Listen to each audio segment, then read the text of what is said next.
poets have a lot of associations with the word business, and a lot of them trend towards the negative for good reason.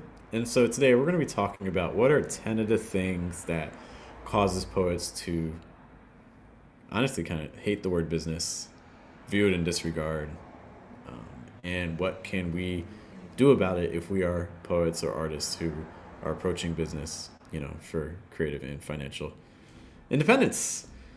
Hi, Hello, man.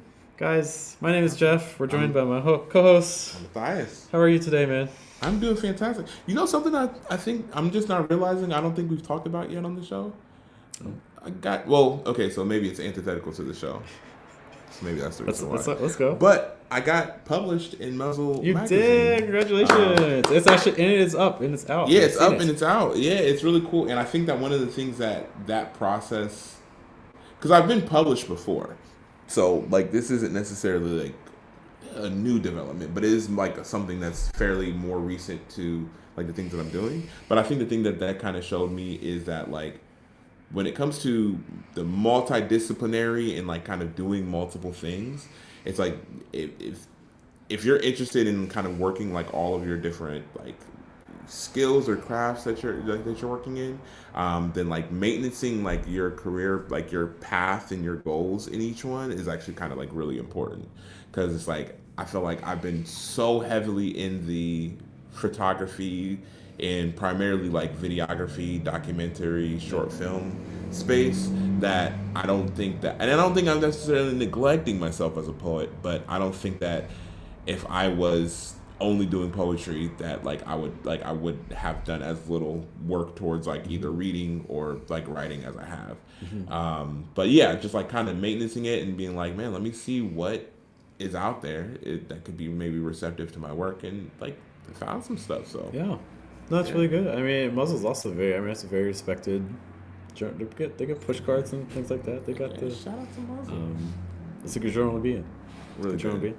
be in. Shout out to Brittany's still over there Brittany, as yeah, well. Brittany Okay. Rogers, yeah, Shout out to Brittany as well. Congratulations, Brittany. yeah. Cool. Yeah. How about you, man? What's new? I feel like so we missed last week. We did, yeah, unfortunately. So well, But what's been going on? the big thing is, so I'm in wrapping up stages. So I have a book of mini essays coming out where, Push the button. right? Taking excerpts from Marcus Aurelius's meditations and then applying them. Honestly, what we're going to be doing today is taken from one of the last essays I wrote. Still have to do two more, but it's almost done for the first draft. Then work on staging and things like that. But yeah, so trying to wrap that up. So it's going to have about 85 to 90 mini essays.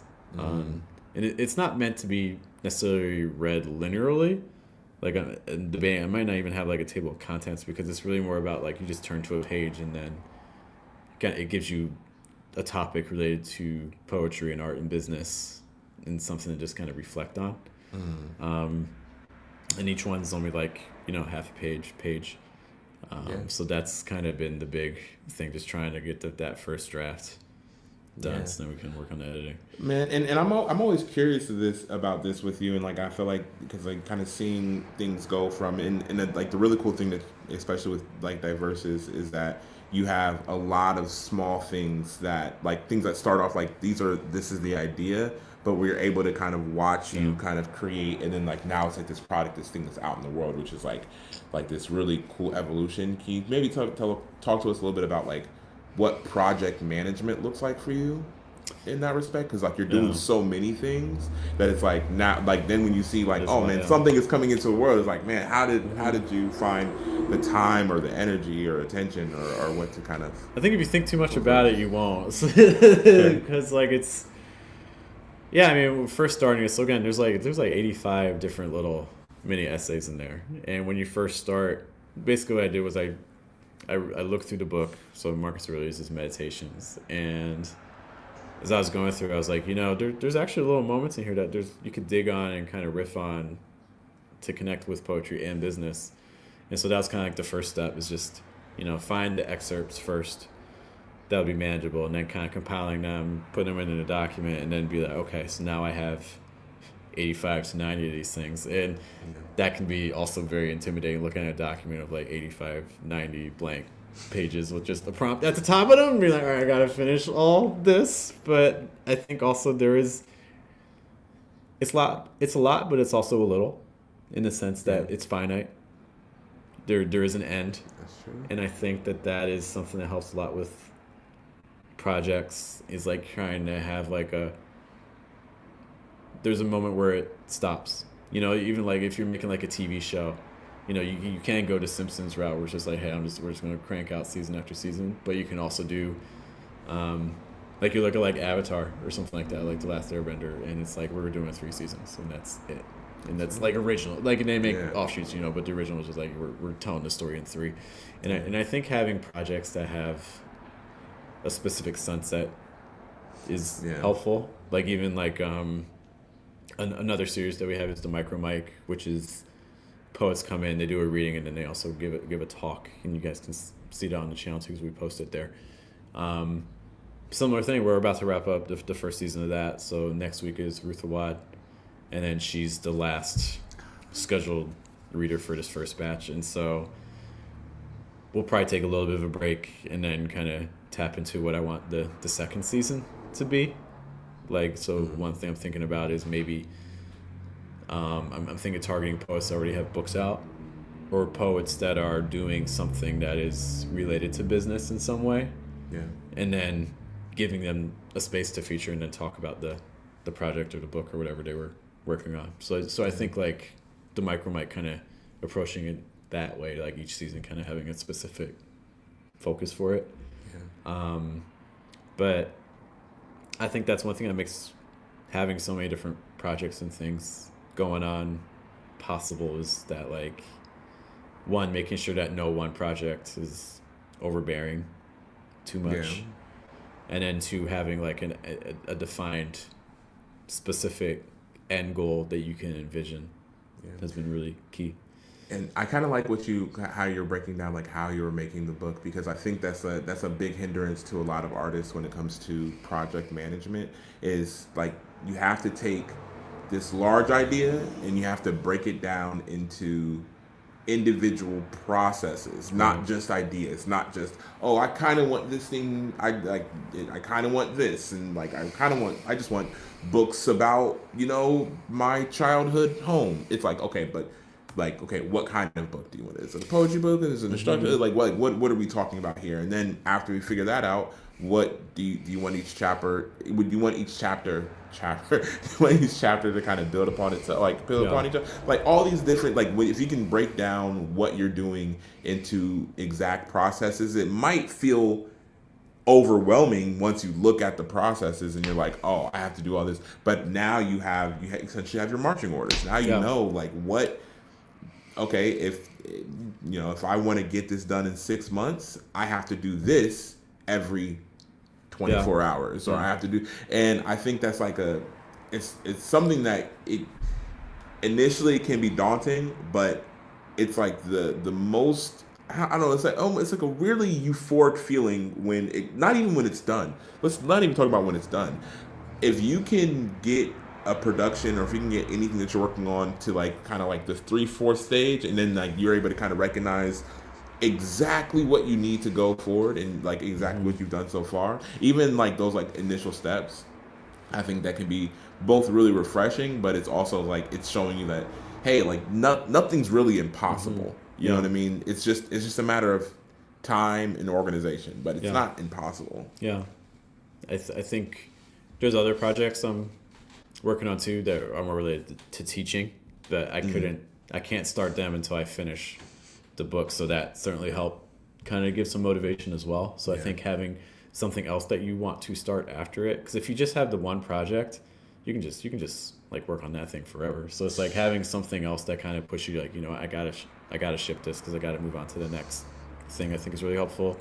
And then also the closer you get to the finish, it's like there's a lot of like kind of like visual cues along the way that kind of help you track progress, which I think is really helpful. Like Yeah. in the case of the book, I found all the excerpts. Like there's a finite amount. So as I get closer to the end, I'm like, okay, That's good, yeah. there's only 20 left. There's only 10. And the closer you get to the finish, that also kind of propels you forward. Like the last week moved much faster than the previous, you know, 2-3 months. And you're picking up, and that's the other thing, because like you're picking up, like I would say, like efficiency cues and skills throughout the course of that process Right. that only really build upon each other if like you're properly organized throughout that process. So Yeah. like even like when you're saying like things are going faster, it's because it's like you've been doing it like so long. Like now you're in rhythm, and now that you're in rhythm, it's like typically if you're like I want to shoot 1,000 shots, it's like yeah maybe you're tired kind of closer to the end, but your shot's probably more efficient. Now Yeah. you're like now you kind of know like where you're shooting at today, like kind of the angle of your body and all this Yeah. all the other stuff.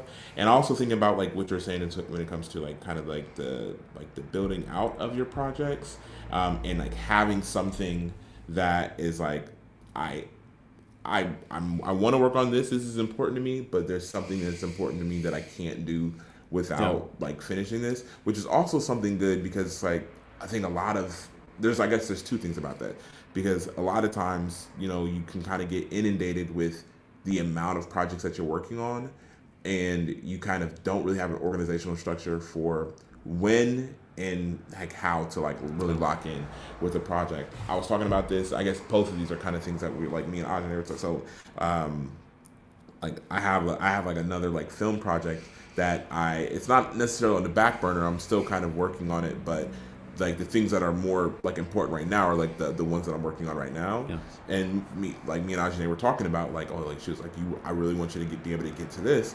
And I think like, yeah, exactly what you said. It's like, yeah, I want to get to that, but in order for me to have the same kind of process build out and be able to be like I can focus on this much a day with that project, then I have to get these projects like kind of off the plate. Yeah. And it also helps you to be like, well, hold on, I can't fixate on this project for my entire life. I have other projects to go. And I think, ideally before the year's out, I'm trying to get 3 self-published books out. This is the first one. In a lot of ways, it's the one that lays the groundwork, because I could have chosen to just get the poetry book out first. It's like a book, like a traditional, collection of, because I don't have a full length. I have chapters, but I don't have a full length.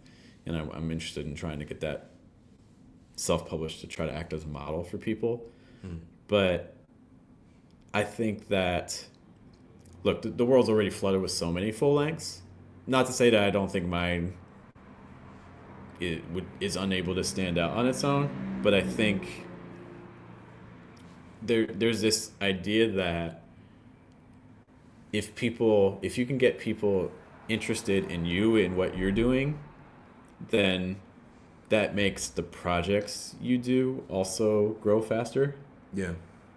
Versus the other way. Like if people don't know you, but you create the project, that can make it harder for the project to grow. You know, people buy into like kind of like the brand and the infrastructure and the personality and the person and the work. Yeah. It's like we've talked about, who has more followers, like Tim Cook or Apple, and a lot of people are surprised that Tim Cook does, even though he didn't even make Apple.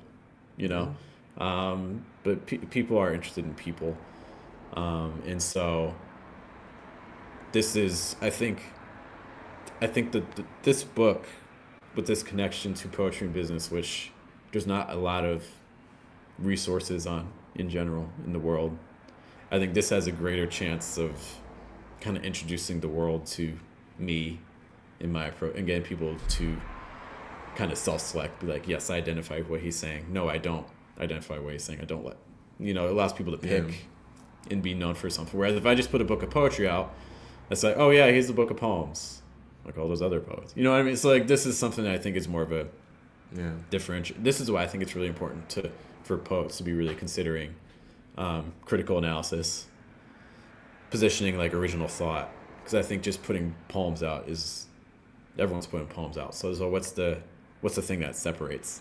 And I think this has a greater chance of being the thing that separates for me. You can do so many. There's like so many other like kind of like offshoots with people buying into you and your mission as opposed to people buying into like a byproduct of that Yeah. mission. So it's like, realistically, I mean you're already doing it, right? But it's like, you're able to put out multiple lines of both like product when it comes to physical books or when it comes to classes, when it comes to events and things like that, that are all byproducts of like, who Right. you are and like the mission that you're doing with Yeah. Diversus. Yeah. So this book has to come out because everything else is dependent on the book coming out first. It's the step one, right? So there is some urgency to getting that book done. Heck yeah. Yeah. Clap it up for the book coming. The book, we're getting there. But so speaking of that, and it gets to our central topic, one of the essays in the book is talking about the common negative assumptions that I have seen poets build around the concept of business and some common attacks that are thrown at business. And so I kind of just want to, the next like 20 minutes or so, just kind of riff on them with you a little bit. And if you think of others, let me know. And we'll get through as many of them as we can. The first one I have, and I'll just kind of read for you like literal parts of the book that I have right now. So first one, the poet fears work being exploited or undervalued by those who inquire about or invest in their writing. Some of the mistrust stems from unclear intentions or motivations on the part of the buyer or the person paying. So basically, the first fear I've identified is that there's a fear of being exploited or being undervalued when I approach poetry from a business perspective. Yeah. I resonate with you there because I think that there's a good amount of poets that and this is gonna sound, I don't want this to sound the way it might sound. I think that there is a discrepancy between the evaluation of your work or what your work is valued in a certain space and whether or not your work is being evaluated in a space. Because if you're invited to come out to an event, like somebody is saying that your work is valuable in this space for one reason or another. Maybe they're thinking, I just need a person that does poems. Maybe they have very, very little grasp of the poetry community wherever you're at, right. And so they're just like, I just need I've seen Love Jones and The Great Debaters, and so I need somebody that can public speak, and the poet seems to be like that person, right? But yeah, to be clear, like there is an evaluation. There is especially if you want to create something around your work. Yeah. There's like an evaluation because like perception is kind of gonna happen. So there is evaluation that goes on, and there can be a discrepancy between what you feel the value of your work is and what the other people feel it is. And then on top of that, there can then also be manipulation because there may even be acceptance, like you and the person you're in talks with, over the contract or whatever it is that you're providing, might actually feel the same way about your work, but they may manipulate the discussion to their advantage. Like, for instance, I might know that you as a poet do paid poetry gigs, and I might know what rate you commonly receive. But I may ask you, hey, I'm doing this event. Could you do it for free? I'll give you exposure. Yeah. That's you got to kind of see. Yeah. As somebody who's, and I'll say this, like not all like promoters are the same, right? So this is not me saying that like blanket to like every promoter, but I do know that there's like a good amount of people that they're thinking about the budget first, right? So they're thinking, and which is kind of like you have to, right? So like that, like these are two kind of, it's like animals in the wild kingdom. Like I'm not like mad at the lion because he's like, man, that gazelle looks like it would be delicious. It's like, of course you would, because like we need lions, and like we need less gazelles. I don't know, but it's just to say that like there's like Like there is that energy where it's like they're trying to maybe build up kind of like aspects of their infrastructure that a lot of times they don't really have. You know what I mean? Like a lot of times a promoter is like, I'm paying you an exposure, but I'm like, the reason why people are going to come to their event is because of you. So it's like, well, what does that mean? But yeah, no, I agree. Like there's definitely like It's valid. It's something that can happen. And so I think if you're a poet that's creating a poetry business, it's being clear about how you're going to handle those situations. Like for Diverses, most of the events we're doing, if you're performing, you're getting paid. Or if you're not getting paid, we're making that clear from the beginning. Like, hey, in lieu of payment, we'll give you this recording, or we'll do this. Like, you're always going to get something. It's not just like, hey, you come here and do exposure. Like, it's, and then if you don't agree to the terms, you don't agree to the terms. That's fine. But that's how the platform operates. Is that if I bring in someone, they have to receive at a minimum this. You know, and having that sort of clear expectation. Yeah. No, you better say something. No, I was gonna say it's like when it comes to expectations, or when it comes to like things like that. So, like let's say for like the micro mic, you're like, this is what I offer to every like let's say like you're doing it season by season. So let's say season 1, this is the budget, but the budget includes. And I always kind of struggle with this because I think that getting a recording or the work associated with like somebody like having a recording of themselves and is more than just naturally like production. It's also like post. It's also like the editing on all that other stuff, which I kind of lump into like budget. It's like because I'm also including these things right, but not everyone understands the value of it. Works both ways. Not everyone understands the value of your art. Not everyone understands the value of the offer you're giving the person you're bringing on. Because even in the right situation, exposure might actually be really good. Like why do a lot of like singers sign up for the halftime show at the end, like for the Super Bowl, even though you're not paid? They get a huge bunch. Because you're literally being seen by how many million people around the globe, for an extended period of time. It's like there are moments where free exposure may actually be worth it. Yeah. So I think it's this dance between being able to understand what is valuable to you as the artist or the poet, but also understanding what's of value to the person you're helping.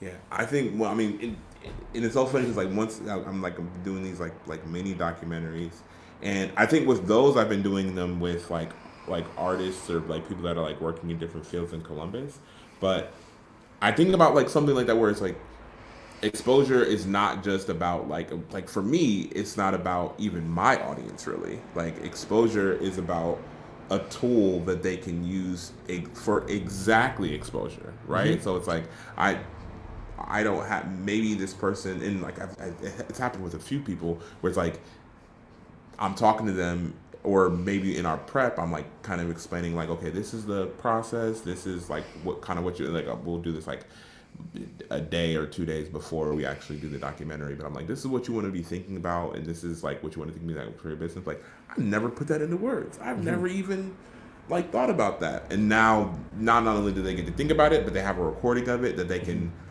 post everywhere they want. They have a whole bunch of clips. It's typically about 10-15 minutes, so now they're like, I can shoot this out to a lot of places. So exactly what you're saying, like you don't really know, well I guess a lot of people don't really know kind of where that tension is like between like what is good exposure or what exposure can kind of do for you in that respect. And I also think about like there's some people that are on the other end of it that are like, I think they're taking an exposure, like the terminology of exposure, but they're taking it from something like the Super Bowl, and they're like they'll be like something like the Super Bowl, but like whatever they're doing doesn't meet or they're not creating an offer that's meeting a proportionate value to like that artist. So That's part of negotiation, I suppose. But yeah.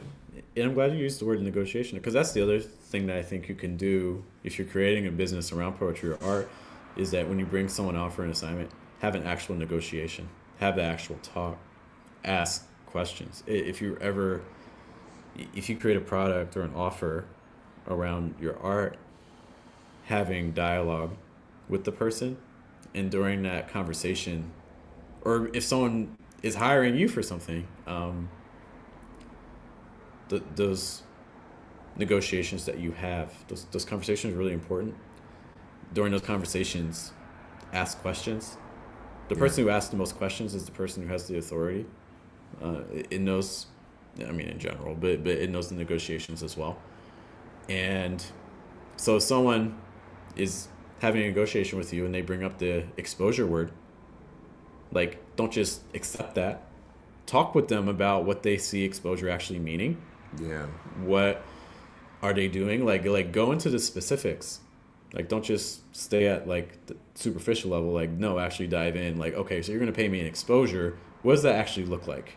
And you can come up together with like some concrete terms. Like, oh, you're gonna pay me an exposure. Okay, so I'm gonna come to your event, but you're also gonna put my face on 5 flyers. You're going to mention me in 3 posts over the next 2 weeks. You're going to, so like you can actually come up with, together you can come up with the terms of what that looks like. So I think the negotiation process is another way to avoid some of the undervaluing that can occur. Yeah, and that also comes with like, and maybe we're kind of jumping in. I don't know if this part is kind of jumping into maybe another section, but I'll mention it, and if it is, then stop me. But it also comes with like kind of understanding either what your goals of as an artist are to come out of any performance that you are giving and things like that. Because, you know, for any performer, it's like, I want to be paid because like I really want to be able to fund. I want to be able to do what I'm doing. I want to do what I love, but I want to do it for a living. And so like that means that the correlation between money and what you love has to be kind of tight knit, right? But it also means that like now you also have to understand like, okay, let's say somebody wants to book me to do poetry at their event. It's like, what kind of event is this? Okay, are you saying, oh, this is like a really large event that has like some really big money donors, or like people that are known for like investing in artists and things like that, and this is kind of to get you in front of this, like, because like I've definitely been in spaces where it's been like I've done a free performance, but that free performance got me crazy opportunities I'm still like working with like to this day. So it's like, you know, understanding for yourself, like, okay, like what exactly they're like, one of the worst things that you can do is like, you know, here's somebody says, hey, I want to book you for an event, and the only question you ask about is like money. Because even if it's enough money, it's like you don't know enough about the event or what this thing is to even understand like what you're getting out of it. Yeah. But yeah, because sometimes like money is like the last thing that you get out of it. You're seeing that a lot. Like there's a lot of emails going. If anyone here is also have like YouTube channels, a big thing now is like emails going around from like AI companies that want to take your videos. They'll pay you for your library. Like one company was offering me for all my videos on my teaching channel, they're offering me like $35,000. Jesus. Yes. but here's the thing. So people are signing up for these services, and then videos are coming out with their likeness where they're like, you know, propagating like hate speech and things like that with their likeness and stuff. You know? But it's like you sign because they basically take it, and then anyone, like advertisers can, you know, select from the people they want and get them to use your voice and your likeness to say whatever they need you to do. So it's like, you gotta be really careful with this stuff. If you see Jeff, like he just has like a brand new like shiny suit and some like chains on, but then there's a YouTube video. Sorry, y'all, I done made it. Sorry for what I'm about to say, but if y'all see somebody say something that looks, understand it. I got the chain out of it. Yeah. Thinking about like the next one, I was trying to connect it to a point you said. This is probably the closest one. The poet fears having their writing viewed solely as a product and a commodity rather than an expression of experience, emotion, and value. A poem has a story and is not replaceable the way a pen or a light bulb or a pack of gum is replaceable. And I think this gets at a big. People don't like the commodity word. Commoditizing our art. Yeah. It's something that's just reproducible, kind of like without a soul. Right. Yeah. I don't know.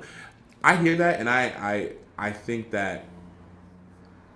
Okay, I think there's a shred of, how would I put this, kind of innocence to almost like not naive. Like let me not use that word. I feel like, but there's a, if you're not going to do, like, then everybody's just doing it around you.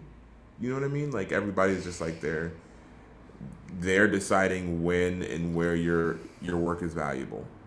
They're deciding when and where to place your work or how like your work is. And then because you don't have control over that in that respect, maybe you also don't have control over its evaluation. You know what I mean? So like now you just like it's a convenience factor for everybody else. So yeah, I don't know. I hear that, and I think that like that's a real fear until you realize, at least to me, until you realize that like if you're not doing it, then the entities around you have that control. Like I feel like if you make art, like I have an issue where if you make the art and you're not even, like you feel like none of you is really entering the piece, like you're just doing it to get income or something like that. Mm-hmm.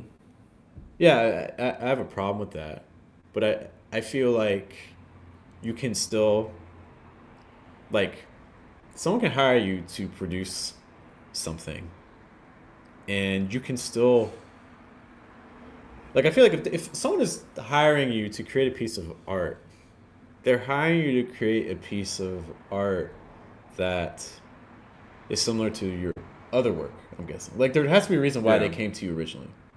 They came to you for something that you bring to your art. Yeah.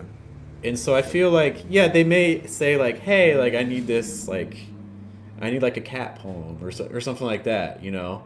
But I don't think that necessarily means that the poem you create is going to be like a commodity, because they're still doing it. It's still working under the paradigm of take the art that you normally do and just incorporate this other element. Like it's the same idea of like when you're working with form, it's like, all right, I'm going to write a stanza. I'm going to write a sonnet. You know, I'm going to go by these same parameters and create a poem. I don't think that takes away. It just adds another parameter that I'm creating the poem around, you know? Yeah. So I feel like there's still ways to incorporate what you're doing artistically into something that you're going to sell without it kind of taking away from the art of it. Yeah. And do you feel like that is I mean, let's say like in the Columbus community, like can you think of any body or any way for that to kind of translate into kind of like the tangible world? I'm sure there is, but I'm thinking. For did you ever watch Daria? Daria. It's on MTV back in the day. It's a cartoon. It's cartoon. It's like super glasses, sarcastic. Yeah, super sarcastic. Yeah. She's like my role model. I'm actually wearing this shirt that I got with $35,000. It's like there's so her friend Jane in Daria, she's an artist, and there's this one episode where basically she gets hired to make counterfeit paintings. She's just making copies, like duplicates of famous paintings. Okay. I remember a lot about this show. The show. I don't watch a lot of shows, but when I watch them, I pay attention. I was like, knowing like archived MTV pop culture. No, that I can't. Just dark. Just dark. I don't know what was on TRL. But that to me is like commodity. She's not interested in what she's painting. She doesn't care about what she's solely making those copies to bring in income. Okay. If the person hadn't asked her to do it, she wouldn't be making that art. Okay. Yeah, I see. I think that if we have a poetry business, if we have something around art that's also sustaining us creatively and financially, and it needs, in my opinion, it has to be both. It's not just sustain us financially. No, sustain us.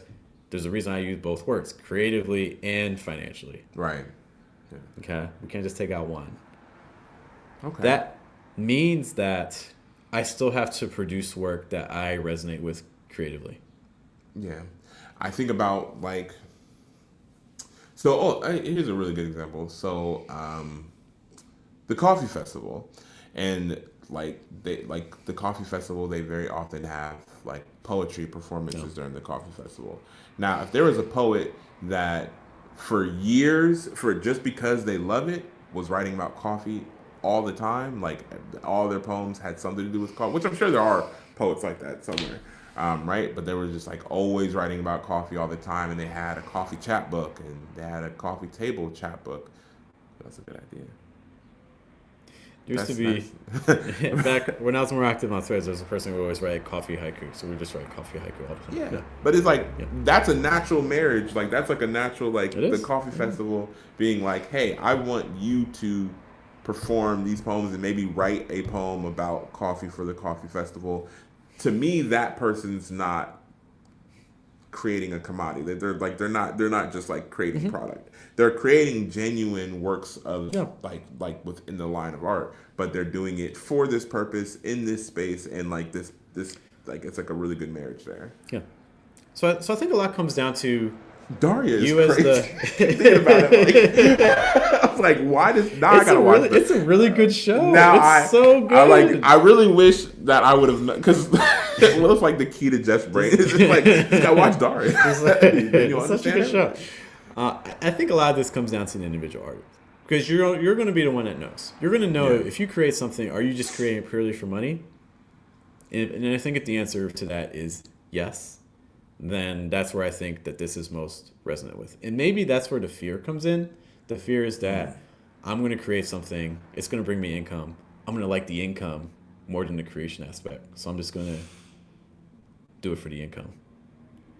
Where I think this also goes to the mindset that the goal of a business is to make profit. Like, I think that if that is the mindset that a poet has around business, then you and I are not in alignment, because I don't think that's what a business is about.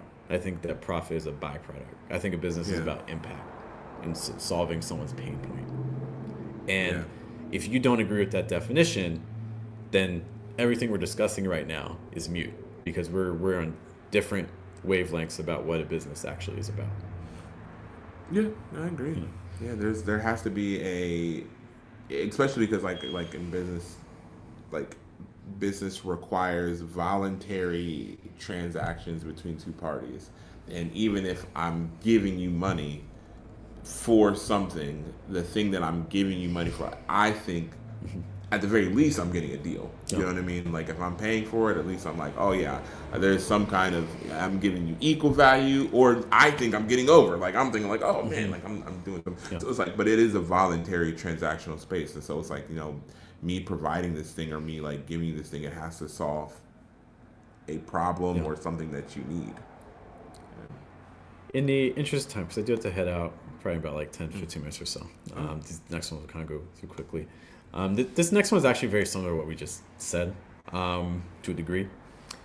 I would say it's kind of an offshoot. The poet fears writing for business purposes takes control away from the writer.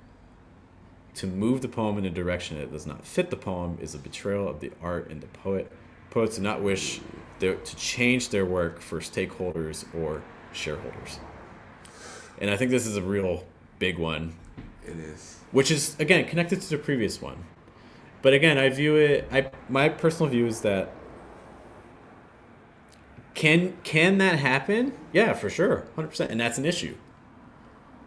On the other hand, I think that if a person's coming to you because they know your work does this and they want something comparable for themselves, but modified for them,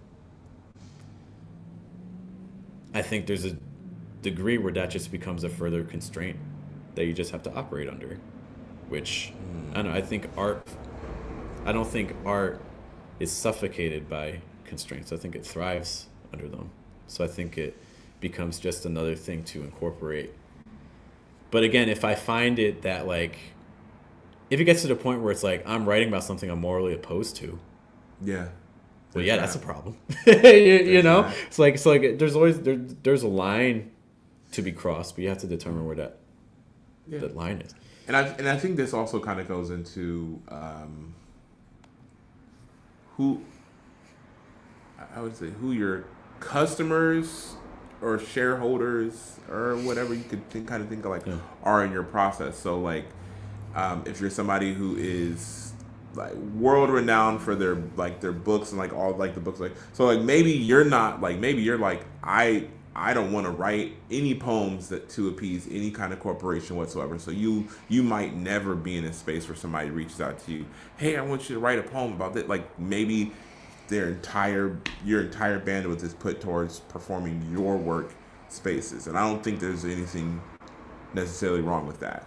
But I do think that there's a really strong avenue for creatives to be able to create things that are hopefully in line with your interests in your like what you like, but are also like directionally towards the goal of like a company that's just like, man, like I make children's toys, and I really want somebody to come in and like kind of write about children's toys, like write about like kind of the experience of being a child and like children's toys and stuff like that. They want to bring this artist in because they really like your work, but you're like, man, I was writing this poem about children's toys, but it ended up being about like a war somewhere or something like and then, like, to be clear, that happening in a poem, nothing wrong with it. I'm not taking anything, but I'm not saying that that's not like, that's actually probably fairly a nuanced like way to kind of look at that kind of poem. But it's like if somebody makes toys, like, but hey man, we just want to sell some toys. On the end of this, like there's like a directionality towards that. So it's like it's up to you as far as what you want to create. So nobody can force you to create anything. That's the thing. If you're creating a poetry business, you create the offer. It's your offer. Yeah. You create, like, it's just like, it's like if you're the poet, you create the poem. If you're the poetry business, you create whatever the business is selling. Like it's up to you. So it's like you create the offer.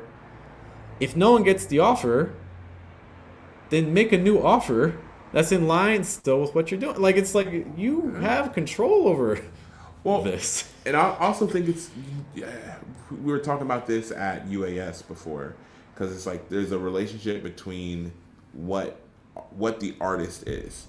So it's like, is the artist like this?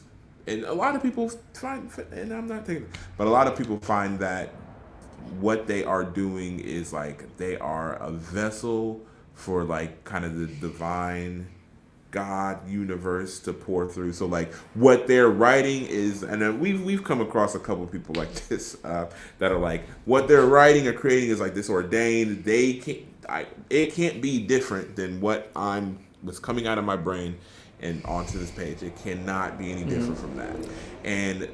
But again, there's other people that, and I would imagine like we're in this like circle where it's like we have a talent and we have inspirations and we have like a skill set that creates the work that we love, that's like genuine. Like this is like my poem, that I don't have to service this poem out to this company, but I can use that talent, skill set, experiences to create something for this purpose over here.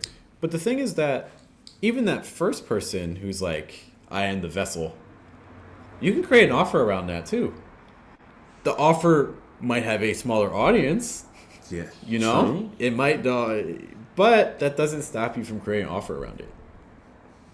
I mean, realistically, I don't know, maybe, but like, look, that's like the offer is like just your poem. Look, because I think the other thing we want to make sure is that like, if you're creating a poetry business, most likely your business is not going to be like, I sell poems. Like, to be clear, you're probably finding a way to incorporate poetry into something. Like, for instance, from you teaching, like I incorporate poetry as a tool I'm using to help students with their pronunciation. That's one example of one poetry offer I had. You know, but in theory, you could make one that's like, hey, my offer is just the poem that I write. Yeah. I am divinely inspired, and that's what you're going to get. You're going to get a collection of divinely inspired poems. There might be, in a world of 7 billion people, there might be people down for that, and that's what they're looking for. 7 billion? I thought it was 8 billion. It's probably, since like yesterday, it's probably grown a lot. However many, but the numbers, stands, right? Yeah. Because ultimately, you don't need, I was talking about this yesterday. I should open my mic. We don't need everyone to buy our thing. And in fact, we don't want everyone to buy our thing. You need, for a lot of people, you get 10, you get 1,000 people that are willing to pay you $10. It's not bad. Like every month, that's not bad. Dude, one of the most transformative, and I think it's like something that I already knew, but it's like hearing this person say it like really kind of flipped the switch in my brain. Kev on Stage, he's like this comedian that I've been following for like years and years, but I've been following him since like he was like kind of doing these like little like in the car skits, which are like hilarious, and now he's like he has his own app, he's on like BET, he has his own show, he's doing a ton of stuff, and it's really cool. It's really cool kind of see that growth. But he just reposted something that he had posted like I want to say probably like last year, but he had posted again. Somebody in like the comments somewhere was like in one of his tweets or something like that was like, y'all think this Kev on Stage guy is really funny, like sarcastic, like y'all really think this dude's funny? And he posted it, and he was just like, he starts going over his accolades, and he was just like, he has like he's done multiple tours, but he had like my tour 22 out of 24 stops sold out. He has books. He has another book about to come out. Actually, I think you would be interested in it. It's like a book about the creative process, and he's like talks about all of the, I can't remember the title. It's a funny title, but it's like all the failures that led him to like the successes, and he's like they're mostly failures. But it's just like this idea. He was just elaborating on, hey, I am not going to stop anything I'm doing because of this person. This person's never going to buy things from me. This person's never going to watch maybe they watch my videos and hate. I don't know, but they're not going to buy like a book, a shirt, a ticket, or anything like that. And there are, for every one person there is that really, really loves your work, there's probably thousands that are like, I'm never going to care about your work. Yeah. But your goal is to service the people that are going to love your work. That's and all really, you care about. Rock with your work and care about your work. That's all you care and about. It just flipped the switch in my brain, because I'm like, he's incredibly successful, and he's like doing big things, and he's like consistently like kind of living the exact life that he wants to live, incongruent like with his art, with his craft, with the things that he really loves to do. And like it's like general interest. It's so funny. He got interested in anime, and now a huge part of his platform. And he's like somebody who got interested in anime like fairly late in life, you know what I mean? Like then like most people kind of get interested in anime, so it's cool, really cool seeing him being like, I just watched this anime and watching his reactions and stuff like that. But now it's a pretty substantial part of his platform, because he's just talking about his interests. So it's just like, yeah, people get really hung up on people that their business isn't for some reason, you know what I mean? Because I know, because they think good is a objective metric in art. So they're like, I am a good artist, so if you don't think I'm good, there's something wrong with you, and I gotta expose it. But like, you don't have to. Yeah. Not everybody's gonna like it, not everybody's gonna love you, but just service the people that do. I think this also speaks to a concept from Seth Godin I really like, where, the 5-star review is nice. The 1-star review is also nice. You may not like to receive it, but the 1-star review is nice in the sense that most people that encounter your work aren't going to give you any reaction at all. So the fact that you're able to get a reaction, like someone was so moved with Kev on Stage to post. Yeah. His dislike of what was happening was so strong that he was willing, because most people that don't like it aren't posting. True. So if you can move someone emotionally that strong to make a remark, that's an accomplishment. Okay. We need that. We need more of that. Um, in the interest of time, I'm going to pick one more to kind of riff on. Okay. Um, Find another Daria reference. Because unfortunately, I can't let this go. Is that streaming anywhere? You can find clips of it on YouTube. I don't know if it's still streaming. I'm just going to raise this one because it kind of touches on the points. A lot of these are interconnected to a degree. Okay. The poet fears having profit become the driver of action rather than genuine interest in the writing or the writer. The push for profit can come at the cost of authentic work or experimentation on the part of the poet, which I think we've already kind of touched on to a degree. I'm thinking it makes me think also of musicians, how if you're a musician, you launch the album, people love it. In some ways, that makes your next album really difficult because you may be like, I want to move in a different direction. But I've now created this thing and people associate me with, so now I have to create more of it. Or like, for instance, band does a concert. People would hate going to that concert if the band only played original new work. They go to like mix in like they go to the concert to hear the songs they already heard. They're not going to the concert. Oh yeah, no, I see what you mean. Yeah. You know what I mean? Yeah. But the band still wants to show new work, so they usually kind of mix it in a little bit, right? But you can't. Your first song's probably going to be a classic. Your last song's probably going to be a classic. Then you throw some new stuff in the middle, right? Yeah. Now we've talked about systems before, so that's kind of your concert system, you know. But like it's that burden of success in a way, you know, to become known for one thing. It's been really hard to break through. But so I just wanted to kind of introduce that because I know we did talk about that to a degree. How about this one? The poet fears being hypocritical financially. Art in general, and poetry specifically, are media practiced by people who generally do not find commercial success from their respective forms. To no longer fit in that box when you see other artists struggling financially and things like that can lead to a crisis of identity and can also lead to discomfort. There's actually discomfort that comes with being getting all this money from what but I'm a poet, I must be poor. Okay, I'm gonna say this, and this is coming from somebody who used to be hating on people. To be clear, so it's like it has to be implicitly said. If nobody should. I would say this. I don't think anybody would shoot. What did Biggie say? More money. Biggie was like more money, more problems. But Biggie was in no rush to be poor, right? And I like this. It just understand. This, like, I understand that he was rapping that with a chain over, like hyper-produced studio. Like he's on Bad Boy, like get money, big money. Like did he, as he's getting paid as you listen to him on the radio. So it's like it's like there.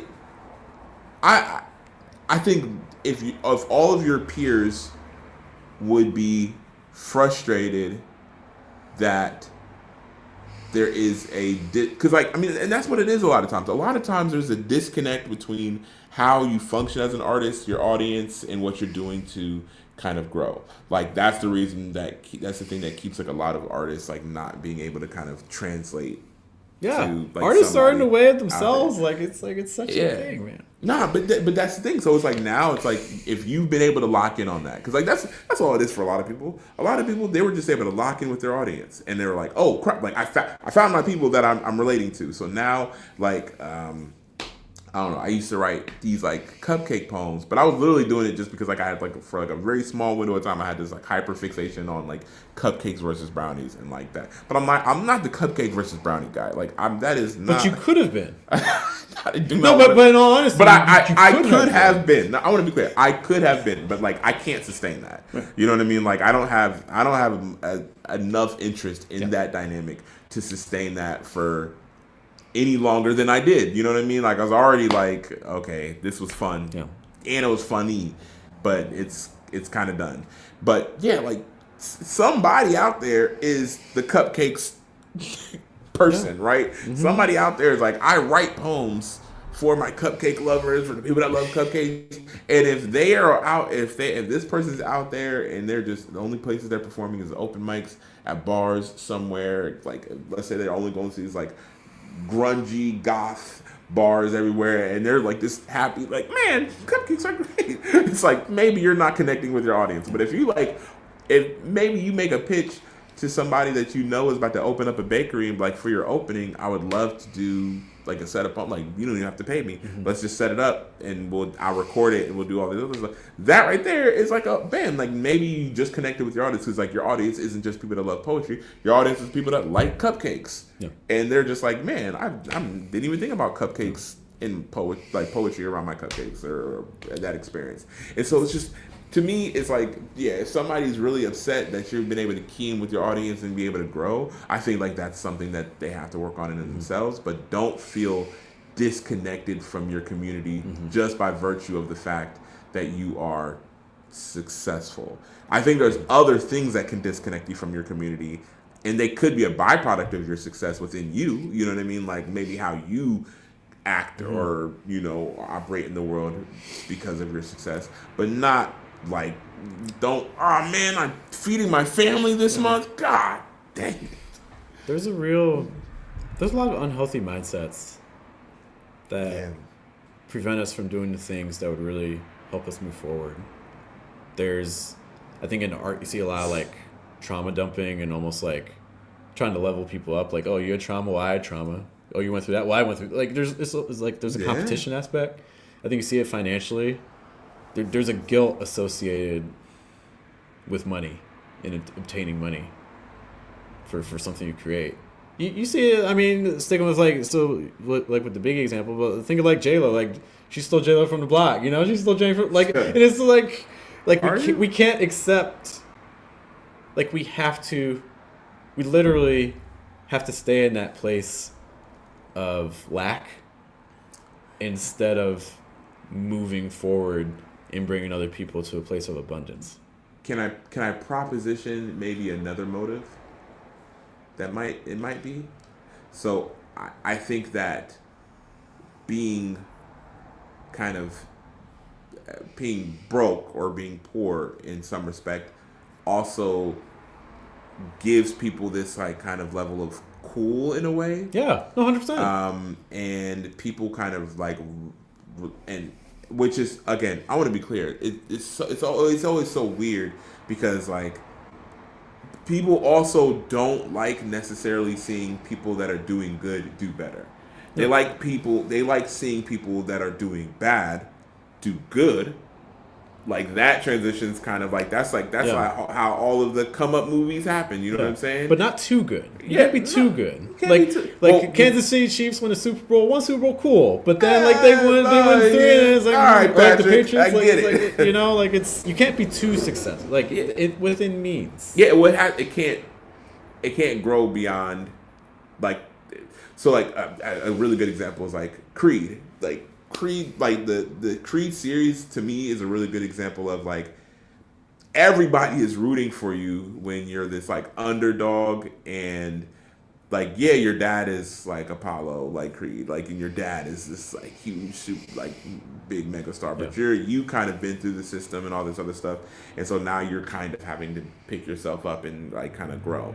By Creed 3, he's now the guy, like, you know what I mean? Creed 3, he's now this super famous, like this huge boxer that people are like this generational talent. And the antagonist in that movie Whereas the movies before, the antagonist is like this person that is higher than him that he has to try to attain to. In the three, it's somebody who's like, I am the guy trying to take you down. You know what I mean? Yeah. There's other stuff around the story, Yeah. but it's like that is the thing. So it's just like, yeah, people. There's a cool and a comfort to not being high enough where people can start knocking you down and finding your flaws and stuff like that. I think it also speaks to just like we mentioned before, like Maslow's hierarchy of needs. One of the needs kind of middle tier is like the belonging and status. It causes dissonance in terms of how you identify yourself in the community that you feel like you belong to. Yeah. And so that's where I think a lot of it comes down to. I think so many fears people have actually really, a lot of motivation people have for the things that they do, a lot of them I think come down to status and belonging. Yeah. I think. I agree. But yeah, I should probably end this here because I do have to run to a meeting in a little bit. But we didn't get to all the 10 reasons, my apologies. But if you can think about what you think are some other reasons why poets have negative associations with business that we did not get time for today, we would love to hear them. Again, first draft of the book is almost ready, which means that hopefully within the next, ideally within the month, I'd like to have some proof copies available and start shipping. Cool. Heck yeah. Matthias, thank you for hanging with me. I appreciate you, sir. Thank you. You guys watching, again, my name is Jeff. We will Matthias. catch you guys later. Have a good day, have a good night, and a good afternoon.